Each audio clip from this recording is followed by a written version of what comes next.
Salam damai dan sejahtera untuk Bapak, Ibu, dan Saudara dimanapun berada. Hari ini kita kembali akan belajar, merenungkan, dan merefleksikan pengajaran dari Katekismus Heidelberg.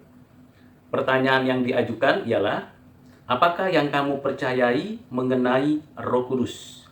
Sebelum kita mendapatkan jawaban dan pengertiannya, mari kita terlebih dahulu berdoa.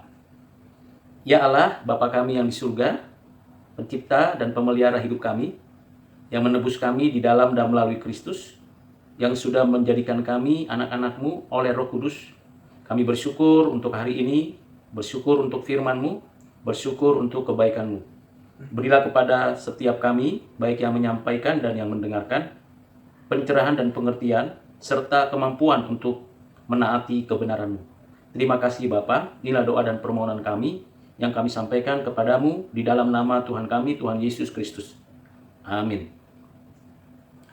Sebelum kita memberikan jawaban dan renungannya, kita akan dapat menelusuri, membaca dari Alkitab secara mandiri tentang siapakah Roh Kudus.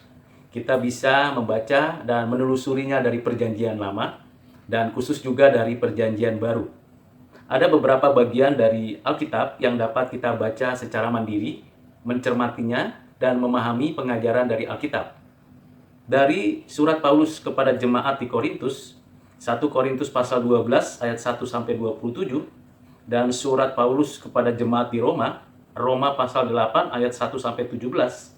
Bapak, Ibu, dan Saudara dapat memahami, mengerti, dan mengenal siapakah Roh Kudus. Bahkan Tuhan Yesus sudah mengajarkannya kepada murid-muridnya yang ditulis di dalam Injil Yohanes pasal 14 ayat 16 sampai 26, pasal 15 ayat 26 sampai pasal 16 ayat 15. Ada banyak lagi bagian dari Alkitab yang memberikan kepada kita mengenal siapakah Roh Kudus. Di dalam Katekismus Heidelberg, jawaban yang diberikan yang pertama ialah bahwa Roh Kudus adalah Allah yang sejati. Ini penting untuk kita pikirkan dan renungkan. Artinya Roh Kudus adalah pribadi yang ketiga dari Allah Tritunggal, yang bersama Bapa dan Anak menciptakan segala sesuatu dari tidak ada menjadi ada, yang memberikan hidup dan kehidupan, dan yang menyatakan kehendaknya untuk kita taati. Setara dalam pengertian naturnya, atributnya, ketetapannya, dan karyanya. Bagian kedua yang dijawab oleh Katekismus ini ialah bahwa Roh Kudus itu sama kekalnya dengan Bapa dan Anak. Artinya seluruh keberadaan Roh Kudus itu tidak ada lebih, tidak ada kurang dari keberadaan Allah Bapa kita dan Anaknya Tuhan Yesus Kristus. Ketiganya Esa di dalam naturnya, Esa di dalam atributnya atau karakternya, dan Esa di dalam seluruh ketetapan dan karyanya. Bagian yang berikutnya yang dijawab oleh Katekismus Heidelberg yaitu bagian yang ketiga, bahwa Roh Kudus juga telah dikaruniakan kepadaku. Dikaruniakan seperti Kristus dikaruniakan Allah Bapa untuk kita, menebus kita. Dan Roh Kudus dikaruniakan oleh Bapa dan Anak untuk kita, agar kita mengenal siapa Kristus dan memiliki suatu hubungan pribadi yang intim dengan Allah Bapa kita. Roh Kuduslah yang membawa kita mengenal Kristus. Roh Kuduslah yang mengarahkan kita mempercayai seluruh karya Kristus.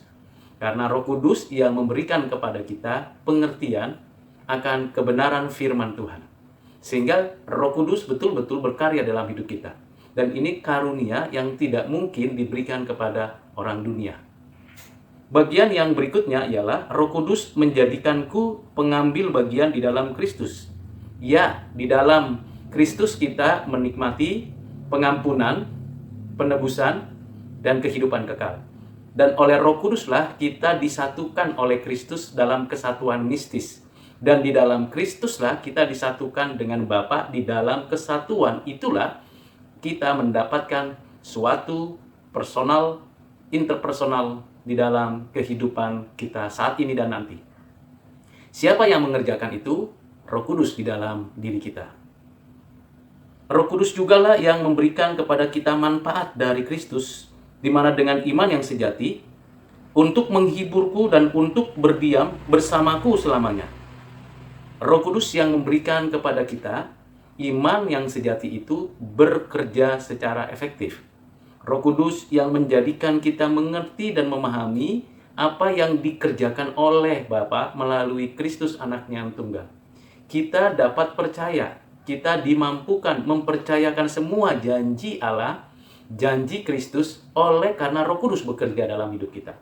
Dan Roh Kuduslah yang memberikan penghiburan kepada kita. Ketika kita susah berdoa, sulit menyampaikan kata-kata kita kepada Allah melalui Kristus, Roh Kudus yang memberikan arah kepada kita. Roh Kudus yang memberikan kuasa kepada kita untuk kita dimampukan menyaksikan segala karya Kristus. Roh Kudus juga yang memampukan kita menemukan kebenaran sehingga kita dapat memiliki pengetahuan yang benar. Roh Kudus juga yang memberikan kepada kita karakter yang serupa dengan Kristus. Karakter yang membentuk kita memiliki karakter seperti Kristus. Dan yang terakhir dikatakan di sini bahwa Roh Kudus berdiam bersama denganku selama-lamanya. Roh Kudus adalah Roh yang Maha Hadir, sama seperti Bapa dan Anak. Ia selalu menyertai kita, memberikan kepada kita hikmat, memberikan kepada kita kekuatan, memberikan kepada kita otoritas untuk menyaksikan apa yang Tuhan berikan kepada kita. Kiranya renungan singkat ini semakin membawa kita mengerti siapakah Roh Kudus. Mari kita berdoa. Bapa di surga, terima kasih untuk hari ini. Kami diajar dan diajak untuk boleh mengerti dan mengenal Roh Kudus pribadi ketiga yang memberikan kepada kami hidup yang baru dan mempersatukan kami dengan Anak-Mu Tuhan Yesus Kristus dan yang menjadikan kami milik kepunyaan-Mu. Kiranya ya Roh Kudus memberikan kepada kami kekuatan dan penghiburan ketika kami menghadapi apapun, menjalani apapun dengan hikmat dan penghiburan dari-Mu, kami mendapatkan sukacita-Mu. Terima kasih Bapa, berkati setiap yang mendengarkan kebenaran ini dan sertai setiap kami ya Tuhan, agar kami sungguh menjadi saksi-saksi Kristus yang hidup. Terpujilah Tuhan, di dalam nama-Mu Tuhan Yesus kami berdoa bersyukur. Amin.